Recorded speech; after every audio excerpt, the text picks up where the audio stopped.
My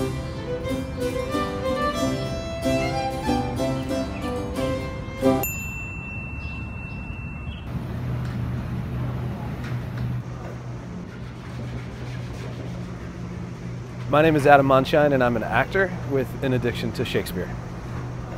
My first meaningful experience with Shakespeare was in high school. I was in a theater arts class, and they were doing a play, and I'd never thought of being in theater. I was always the class clown who got in trouble at school and was my own biggest fan of comedy, less so of the teachers. So I was on a first-name basis with all of the secretaries and assistant principals and principals, copied many pages out of a dictionary until I discovered this audition for this play. They were doing Comedy of Errors, and they wanted me to memorize a monologue from a Shakespeare play. I just looked through an old Shakespeare book and found Much Ado About Nothing. I found this monologue from Benedict and I memorized it, and I did it for my parents in our living room. And I was so defensive, I think I broke down into tears as they were like asking me just the most basic questions about what do you mean by this? And I had no answers to give. I just was so happy I had memorized it. And I wasn't open to any interpretation. It was almost like, I need you guys to just kind of close your eyes and shut up and don't comment, and I'm going to do this and I'm going to leave and you'll pretend this never happened, was how I thought acting was. But that launched me into having done that and then actually doing the show and feeling like a part of it. I got hungry for it. I wanted more of it. And I wanted to be the one saying these lines. I wanted to get better. So that's when I started reading and digging in and doing my own kind of like peeling Shakespeare apart. The way I fell in love with language is through Shakespeare. So there's equal parts a desire to, an infatuation with language, with the English language in particular, that begins the journey, but it was through Shakespeare that the journey found fruition. I'm a member of the Bahá'í faith, which is a Persian religion and philosophy. A gentleman who translated a lot of the work from the original Arabic and Persian, who went to Balliol School in Oxford. His name's Shoghi Effendi.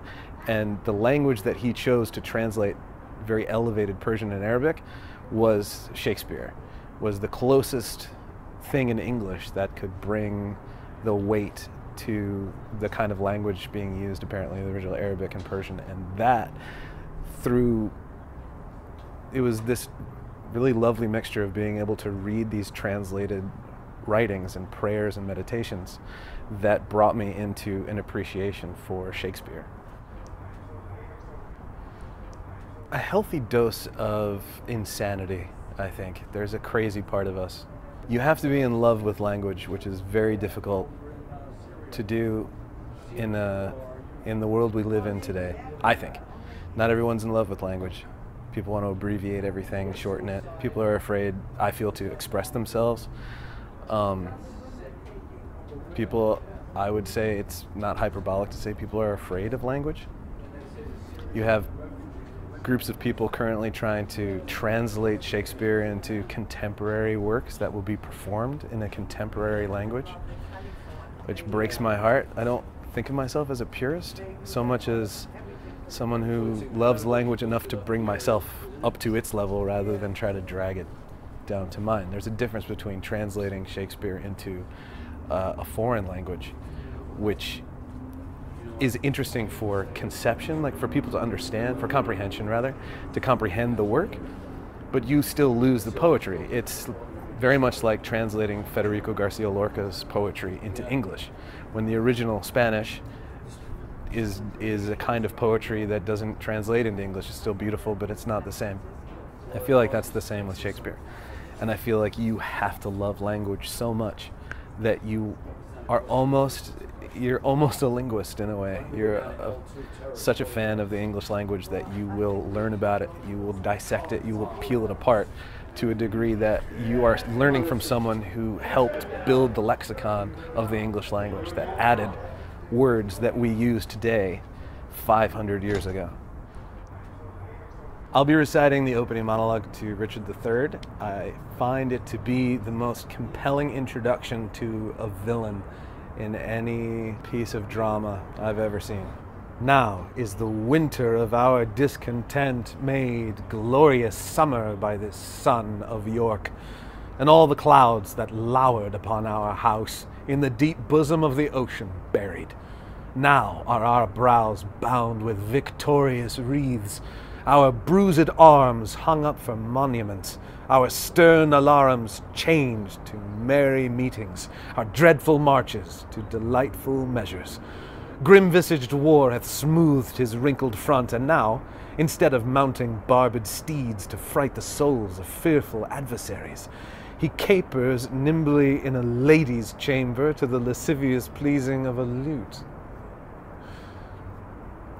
But I that am not shaped for sportive tricks, nor made to court an amorous looking-glass, I that am rudely stamped, and want love's majesty to strut before a wanton ambling nymph, I that am curtailed of this fair proportion, cheated of feature by dissembling nature, deformed, unfinished, sent into this breathing world scarce half made up, and that so lamely and unfashionable that dogs bark at me as I halt by them. Why, I, in this weak, piping time of peace, have no delight to pass away the time, unless it be to spy my shadow in the sun and descant on mine own deformity. Therefore, since I cannot prove a lover to entertain these fair, well-spoken days, I am determined to prove a villain, and hate the idle pleasures of these days. Plots have I laid, inductions dangerous, by drunken prophecies, libels and dreams, to set my brother Clarence and the king in deadly hate, the one against the other. And if King Edward be as true and just as I am subtle, false, and treacherous, this day shall Clarence closely be mewed up about a prophecy that says, G of Edward's heirs, the murderer shall be. Dive thoughts down to my soul. Here Clarence comes.